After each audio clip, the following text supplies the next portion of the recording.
Hello दोस्तों, आज हम सुनेंगे माता वैष्णो देवी की कथा। मान्यता के अनुसार एक बार पहाड़ों वाली माता ने अपने एक भक्त पंडित श्रीधर की भक्ति से प्रसन्न होकर उसकी लाज बचाई और पूरी सृष्टि को अपने अस्तित्व का प्रमाण दिया। वर्तमान कटरा कस्बे से 2 किलोमीटर की दूरी पर स्थित हंसाली गांव में मां वैष्णवी के परम भक्त श्रीधर रहते थे। वह निसंतान होने से दुखी रहते थे। एक दिन उन्होंने नवरात्रि पूजन के लिए कुंवारी कन्याओं को बुलवाया। माँ वैष्णो कन्या वेश में उन्हीं के बीच आ बैठी। पूजन के बाद सभी कन्याएं तो चली गई, पर माँ वैष्णो देवी वहीं रही और श्रीधर से बोली, सबको अपने घर भंडारे का निमंत्रण दे आओ। श्रीधर ने उस दिव्य कन्या की बात मान ली और आसपास के गांव में भंडारे का संदेश पहुंचा दिया। वहां से लौटकर आते समय गुरु गोरखनाथ व उनके शिष्य बाबा भैरवनाथ जी के साथ उनके दूसरे शिष्यों को भी भोजन का निमंत्रण दिया। भोजन का निमंत्रण पाकर सभी गांववासी अचंभित थे कि वह कौन सी कन्या है जो इतने सारे लोगों को भोजन करवाना चाहती है।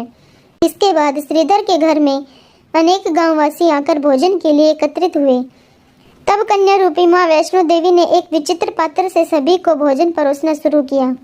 भोजन परोसते हुए जब वह कन्या भैरवनाथ के पास गई, तब उसने कहा कि मैं तो खीर पूड़ी की जगह मांस भक्षण और मदिरा पान करूंगा।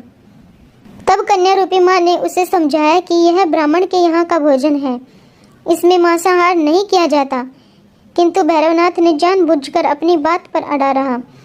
जब भैरवनाथ ने उस कन्या को पकड़ना चाहा, तब माँ ने उसके कपट को जान लिया। माँ ने वायु रूप में बदलकर त्रिकुट पर्वत की ओर उड़ चली। भैरवनाथ भी उनके पीछे गया। माना जाता है कि माँ की रक्षा के लिए पवन पुत्र हनुमान भी थे।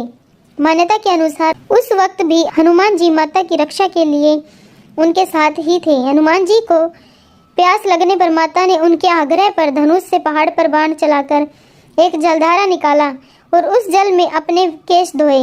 आज यह पवित्र जलधारा बाणगंगा के नाम से जानी जाती है, जिसके पवित्र जल का पान करने या इससे स्नान करने से श्रद्धालुओं की सारी थकावट और तकलीफें दूर हो जाती हैं।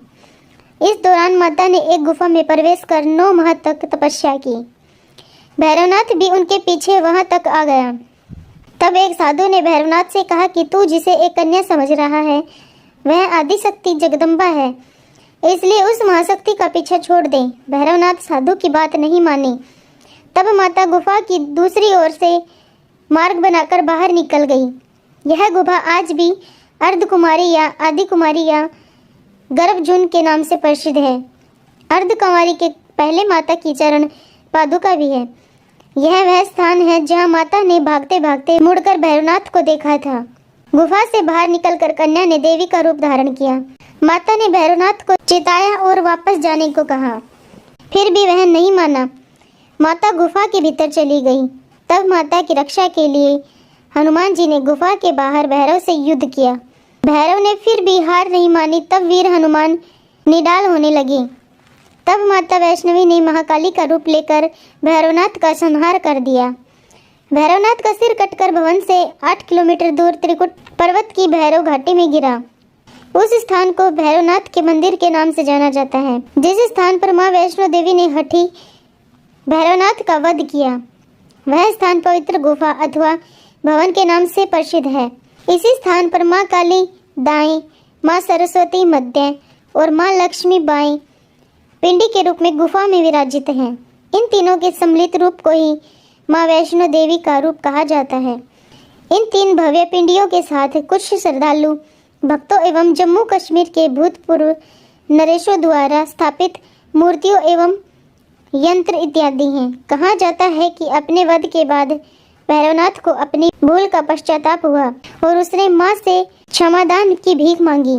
माता वैष्णो देवी जानती थी कि उन पर हमला करने के पीछे भैरव की प्रमुख मंशा मोक्ष प्राप्त करने की थी। उन्होंने न केवल भैरव को पुनर्जन्म के चक्कर से मुक्ति प्रदान की, बल्कि उसे वरदान देते हुए कहा कि मेरे दर्शन तब तक पूरे नहीं माने जाएंगे जब तक कोई भक्त मेरे बाद तुम्हारे दर्शन नहीं करेगा।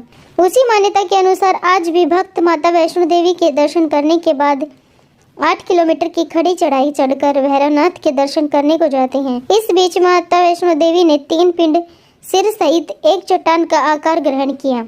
और सदा के लिए ध्यानमग्न हो गई। इस बीच पंडित श्रीधर अधीर हो गए। वे त्रिकुटा पर्वत की ओर उसी रास्ते आगे बढ़े जो उन्होंने सपने में देखा था। अंततः वे गुफा के द्वार पर पहुंचे। उन्होंने कई विधियों से पिंडों की पूजा को अपनी दिनचर्या बना ली। देवी उनकी पूजा से प्रसन्न हुई। वे उनके सामने प्रकट हुई और उन्हें आशीर्वाद दिया।